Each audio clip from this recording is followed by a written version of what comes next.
Hi friends, இந்த வீடியோவில் நம்ம எப்படி ஒரு WordPress வெப்சைட்டை ஒரு புது டேட்டாபேஸோட லிங்க் பண்ணுறதுன்னு பார்க்கலாம் வாங்க. ஃபர்ஸ்ட் cPanel லாகின் பண்ணிவிட்டு அதுக்குள்ளே போய்க்கோங்க. அடுத்ததாக கண்ட்ரோல் பேனலில் டேட்டாபேசஸ்ன்ற செக்ஷனுக்கு கீழே இருக்கிற மேனேஜ்மெண்ட் டேட்டாபேசஸ்ன்ற ஆப்ஷனை கிளிக் பண்ணி அதுக்குள்ளே போய்க்கோங்க. அங்கே கிரியேட் நியூ டேட்டாபேஸ்ன்ற இருக்கிற இடத்துல உங்கள் டேட்டாபேஸ்க்கு நேமை கொடுத்து கிரியேட் கொடுத்துக்கோங்க. கிரியேட் ஆனதுக்கப்புறம் பேக் வந்துட்டு ஸ்க்ரோல் பண்ணிங்கன்னா ஆட் நியூ யூசர்னு ஒரு ஆப்ஷன் இருக்கும். யூசர் நேம்ன்ற ஃபீல்டில் உங்கள் யூசர் நேம் என்ட்ரு பண்ணிக்கோங்க. பாஸ்வேர்டுன்ற ஃபீல்டில் உங்களுக்கு வேண்டிய பாஸ்வேர்டு என்ட்ரு பண்ணிக்கோங்க. அப்படி இல்லைனா பாஸ்வேர்ட் ஜென்ரேட்டர்ன்ற ஆப்ஷனை கிளிக் பண்ணி ஒரு பாஸ்வேர்டை ஜென்ரேட் பண்ணிவிட்டு அதை காப்பி பண்ணிக்கோங்க. கிரியேட் யூசர்ன்ற ஆப்ஷனை கொடுத்து யூசரை கிரியேட் பண்ணிக்கோங்க. மறுபடியும் பேக் வந்துட்டு ஸ்க்ரோல் பண்ணிங்கன்னா ஆட் யூசர் டு டேட்டாபேஸ்னு ஒரு ஆப்ஷன் இருக்கும். இங்கே நீங்கள் எந்த யூசரை எந்த டேட்டாபேஸ் கூட கன்ஃபிகர் பண்ணாமோ சூஸ் பண்ணி ஆட் கொடுத்துக்கோங்க. யூசர் ப்ரிவிலேஜஸில் ஆல் ப்ரிவிலேஜஸ் கொடுத்து மேக் சேஞ்சஸ் கொடுத்துக்கோங்க. அடுத்து cPanelல ஃபைல் செக்ஷனுக்கு கீழே ஃபைல் மேனேஜர்ன்ற ஆப்ஷனை ஓப்பன் பண்ணிக்கோங்க. அதுக்குள்ளே பப்ளிக் HTML ஒரு ஃபோல்டர் இருக்கும். அதுக்குள்ளே போனீங்கன்னா wp-config.phpன்னு ஒரு ஃபைல் இருக்கும். அதை வந்துட்டு ரைட் கிளிக் பண்ணி எடிட் கொடுத்துக்கோங்க. அந்த கோடில் DB பாஸ்வேர்டில் நீங்கள் காப்பி பண்ண பாஸ்வேர்டை என்ட்ரு பண்ணிக்கோங்க.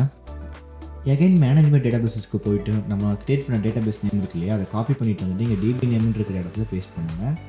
சேம் ஃபார் DB யூசருக்கு நம்ம என்ன போட்டிருக்கோமோ அதை வந்து காப்பி பண்ணி பேஸ்ட் பண்ணுங்கள். அதுக்கப்புறம் கீழே ஸ்க்ரோல் பண்ணிங்கன்னா அங்கே வந்துட்டு டேபிள் ப்ரிஃபிக்ஸ்னு ஒன்று இருக்கும். டேபிள் ப்ரிஃபிக்ஸ் வந்துட்டு ஒவ்வொரு டேட்டாபேஸ்க்குமே வந்துட்டு சேஞ்ச் ஆகும். ஸோ நீங்கள் அப்லோடில் க்ரியேட் பண்ண போகிற டேட்டாபேஸஸில் டேபிள்ஸ்க்கு வந்துட்டு என்ன ப்ரிஃபிக்ஸ் இருக்க போதோ அதை வந்துட்டு இங்கே என்ட்ரு பண்ணிக்கோங்க. அதுக்கப்புறம் சேவ் சேஞ்சஸ் கொடுத்துக்கோங்க. நீங்கள் டேட்டாபேஸ் அப்லோட் பண்ணுற மாதிரி இருந்துச்சுன்னா ஷார்ட்டாக எப்படி அப்டேட் பண்ணுறதுன்னு சொல்கிறேன். cPanel டேட்டாபேஸ் செக்ஷன்ஸில் phpMyAdmin ஒரு ஆப்ஷன் இருக்கும். அதை கிளிக் பண்ணி அதுக்குள்ளே வந்துக்கோங்க. அங்கே உங்கள் டொமைன் நேம் இருக்கும். அதை கிளிக் பண்ணிங்கன்னா டேட்டாபேஸஸ் காட்டும். நம்ம கிரியேட் பண்ண டேட்டாபேஸை கிளிக் பண்ணிக்கோங்க.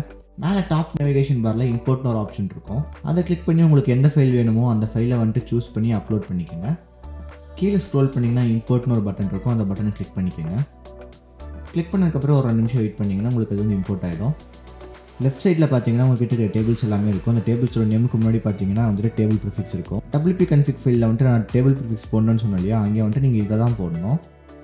நான் சொன்ன எல்லா ஸ்டெப்ஸையும் முடிச்சதுக்கப்புறம் உங்கள் வெப்சைட்டை லோட் பண்ணி பாருங்கள். உங்கள் வெப்சைட் லோட் ஆச்சுன்னா நம்ம பண்ணது கரெக்டு. சப்போஸ் உங்கள் வெப்சைட்டுக்கு வந்துட்டு டேட்டாபேஸ் ஏதாச்சும் வந்துச்சுன்னா நம்ம பண்ண கன்ஃபிகரேஷன்ஸ் தப்பு இருக்குன்னு அர்த்தம். ஒன்ஸ் அகைன் இந்த ஸ்டெப்ஸை ப்ராப்பராக ஃபாலோ பண்ணி உங்கள் வெப்சைட்டை லைவுக்கு கொண்டு வாங்க. இந்த வீடியோ உங்களுக்கு பிடிச்சிருந்தா லைக் பண்ணுங்கள், கமெண்ட் பண்ணுங்கள், ஷேர் பண்ணுங்கள். இது போல் வீடியோஸை தொடர்ந்து பார்க்க எங்கள் யூடியூப் சேனலை சப்ஸ்கிரைப் பண்ணுங்கள்.